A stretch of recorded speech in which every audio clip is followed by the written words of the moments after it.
Thank you.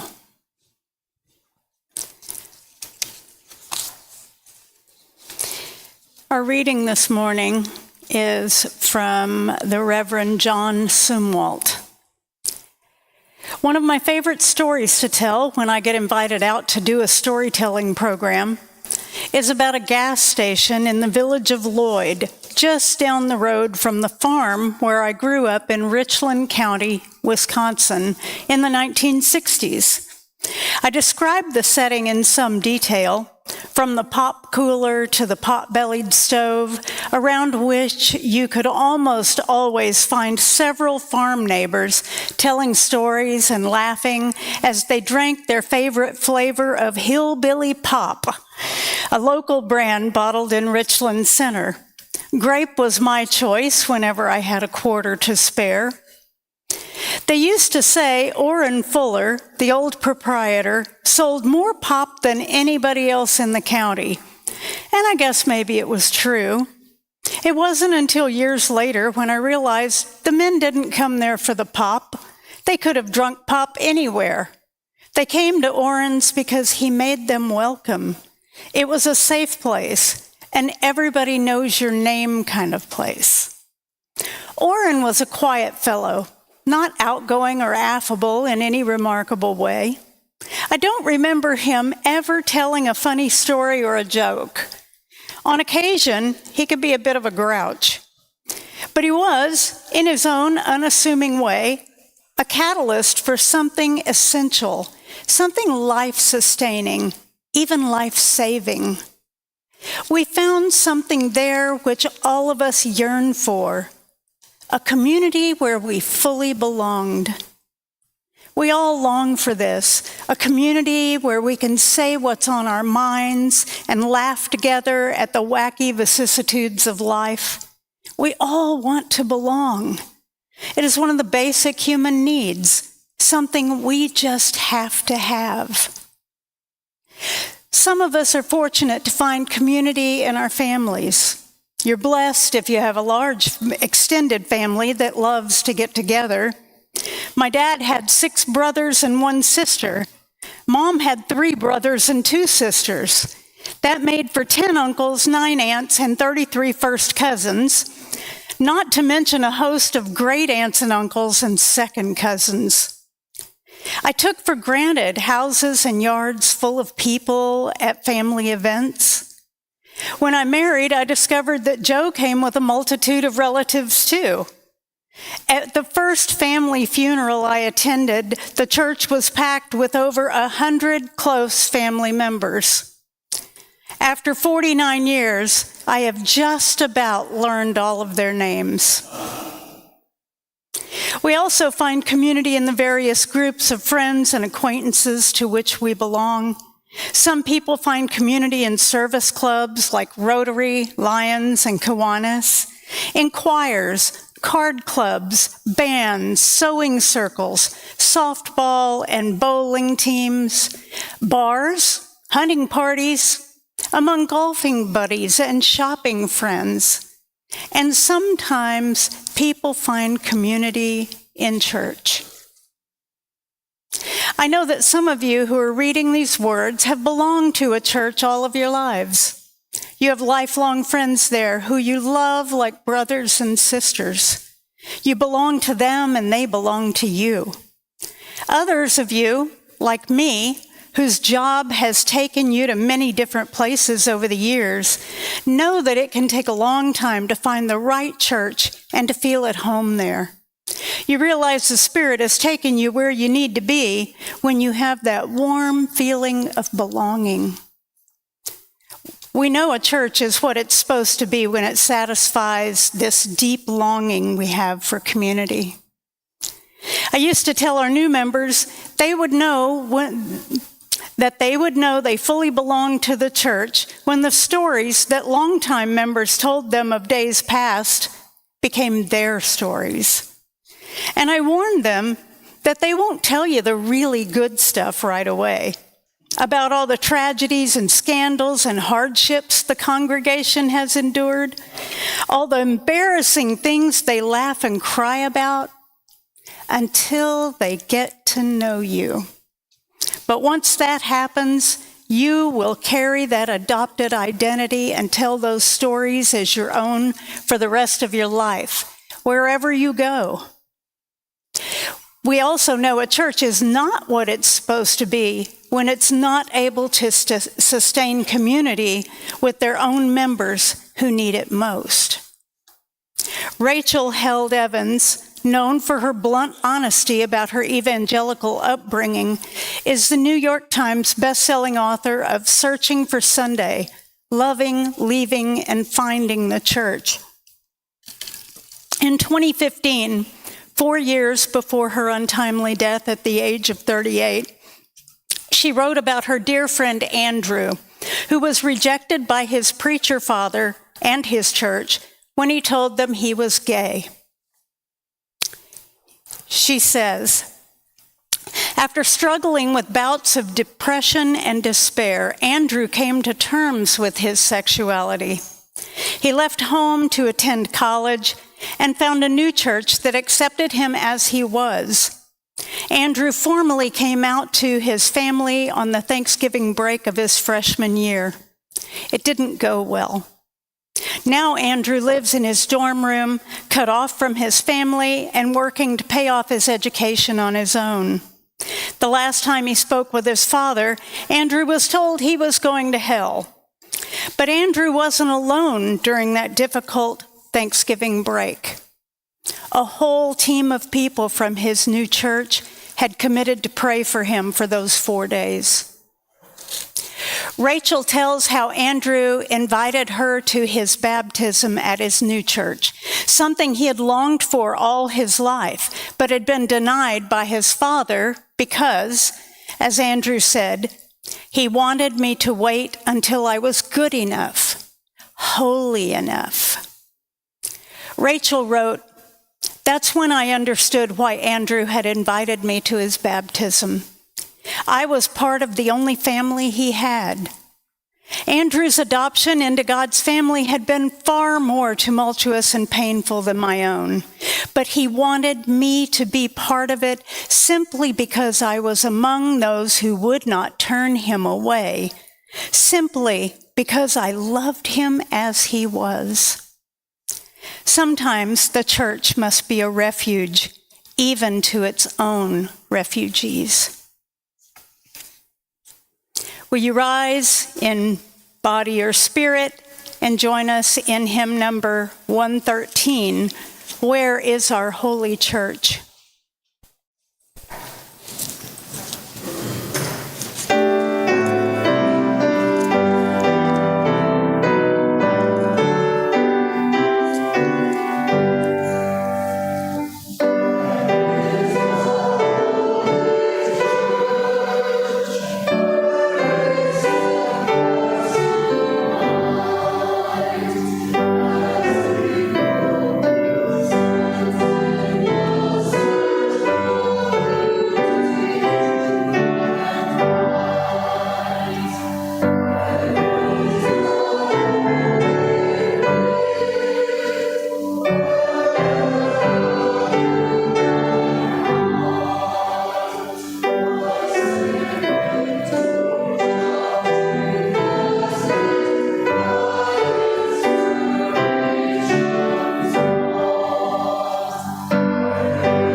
At this time in our service, we pause to honor and to give time and attention to those things most important to us.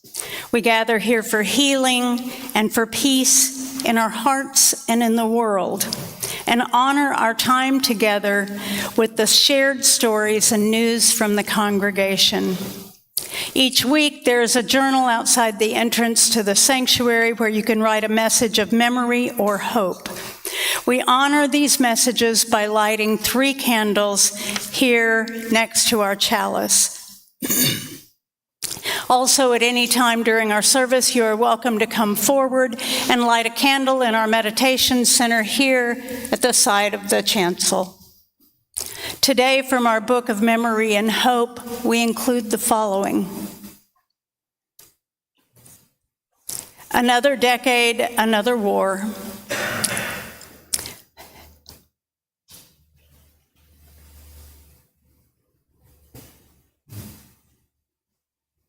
May we keep this on our hearts today.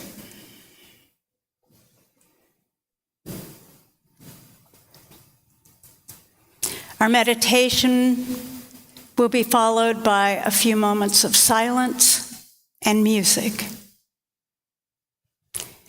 I ask that you close your eyes and picture a doorway, just the doorway. No house, no door. Just take a moment to imagine that on the other side of this doorway is a very small lake nestled in the woods. And in the center of the lake is a house made of logs. The roof is thatch, and there are dried fish hanging from the eaves. You walk through the doorway into what feels like sacred space. You see an old, weather-worn boat at the edge of the water and step into it. Picking up the one cracked oar, you paddle the short distance to the house, tie the boat to the small pier, and make your way inside the house, where you find an empty room. Take out whatever is weighing on your heart, hold it close, and then set it down on the dusty wooden floor. When you're ready, you may paddle the boat back to shore. Look back at the house in the middle of the lake and know that your worries are held in that sacred space. Breathe deeply as your body feels the rise and fall of your breath across the silence of the water. Whenever you are ready, walk back through the doorway.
If that music was playing in that little house in the middle of the lake, I would never come back. I would just listen to it forever. Thank you. About 10 years ago, I wrote a sermon about Adam and Eve being kicked out of the Garden of Eden. I titled it, "Not God's Finest Hour." I spoke of how cruel it was for God to create imperfect beings and then punish them for being imperfect. Their new reality, being fueled by divine longing for community and identity, grace and acceptance, must have been a painfully lonely existence. This longing for a place where we can belong as our authentic selves is something we're born with, leading us almost like a guiding star to seek out community after community after community, in the hope that we can one day breathe a sigh of relief because we finally found our home. I wondered how hard it was for Adam and Eve to find acceptance beyond the confines of Eden, and how much they had to mask in order to fit in with various communities. Did they find a new home? Or were they exiled over and over by people who, like God, refused to share space with those who were maybe not quite as far along on that path of becoming? What was the reaction when they would share the story of how they were evicted? Or when Eve, in a moment of vulnerability, shared that her son had murdered his own brother? Were they shunned or embraced? I want to think that they started their own Garden of Eden and that they welcomed everyone because they understood that belonging needed to precede becoming. But that's probably unrealistic, especially if you've read the Hebrew and Christian Bibles. Even more unrealistic in the world we find ourselves navigating in 2026. Something I learned early on in ministry was that we are all learning how to belong, and many of us carry a fear that we will be unmasked, shown to be unworthy or unlovable, maybe even shown the door. The reason we carry that fear is because we've been rejected, labeled, marginalized by family, community, church, rejected to the point that we begin to doubt our worth, value, and divine nature. How could I possibly be a divine and holy being when so many say otherwise? Let me answer that question this way. Our status as divine and holy beings is a completely separate thing from where we are on our journey to becoming. We are divine and holy beings no matter what we have or haven't done. We are divine and holy beings no matter what others say we have or haven't done. My opinion and your opinion have no bearing on our divinity or holiness, period. What does matter, and this is so very important, what does matter is that we welcome every person who walks through our door, we make space for them to belong, and we honor their journey.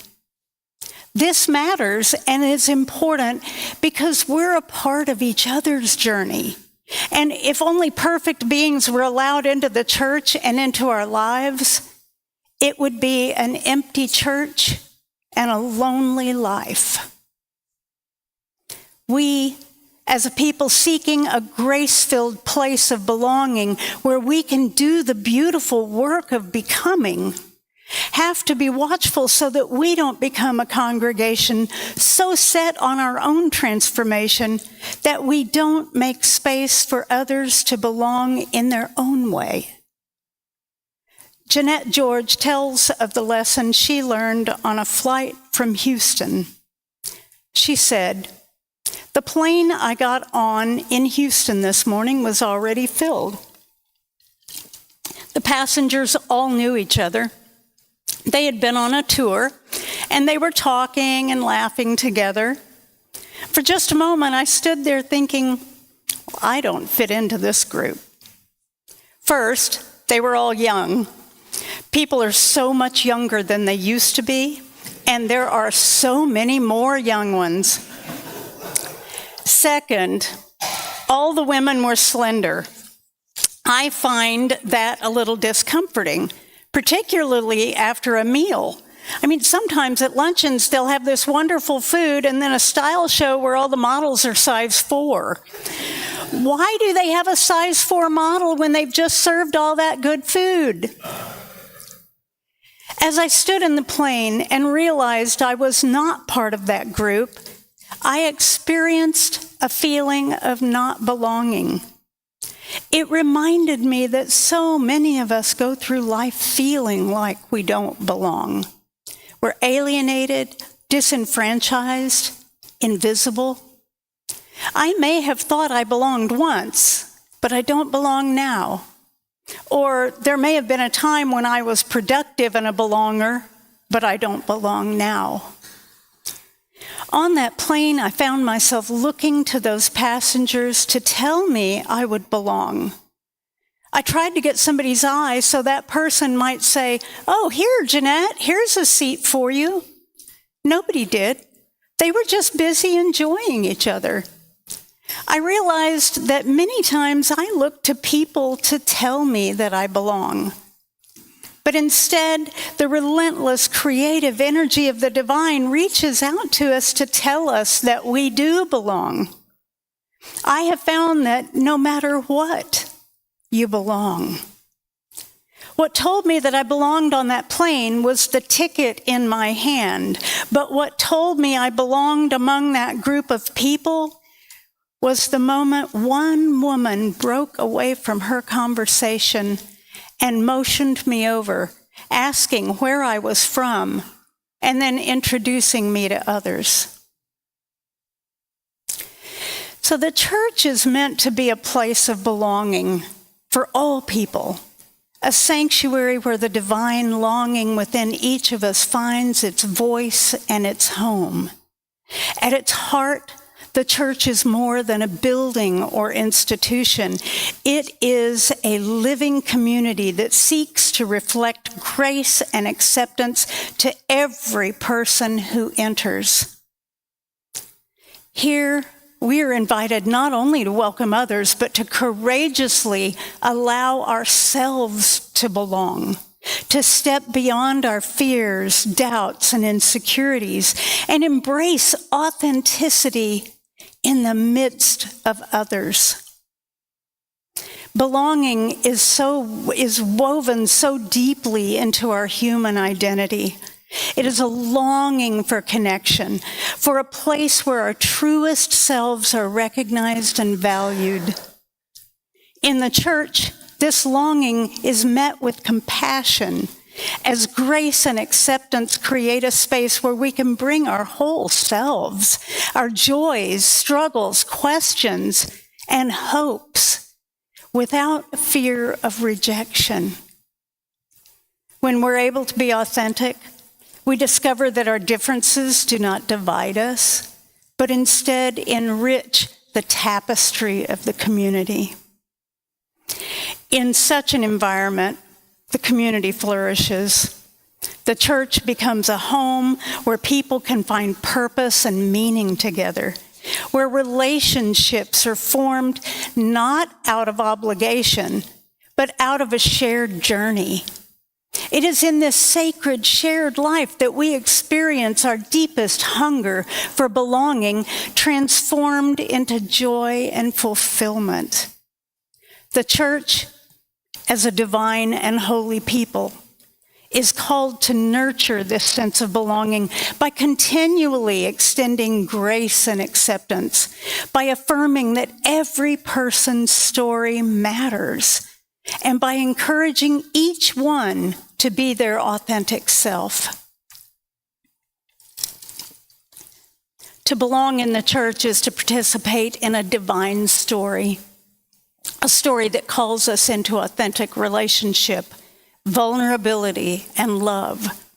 As we allow ourselves to belong, we open the door for others to belong as well, creating a ripple of welcome and hospitality that reaches farther than we could ever imagine. Together, we embody a community shaped by divine longing, identity, authenticity, grace, and acceptance, a true home for all. That doorway I described in our meditation, I want to look at it as a two-way portal. When we come through it, we enter a holy and sacred space where we all belong, even if it's your first time here. A place where we are working together to become whatever it is we need to become. When we leave, which is entering the opposite way, and go out into the world, we are still entering a sacred and holy space occupied by many more seeking a place to belong so that they can become whatever it is they need to become. Your journey to become is completely your own. Your journey to belong is here. Will you rise in body or spirit for our closing hymn in the Teal hymnal number 1014, Answering the Call of Love.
Our chalice extinguishing words are from the Reverend Tess Baumberger.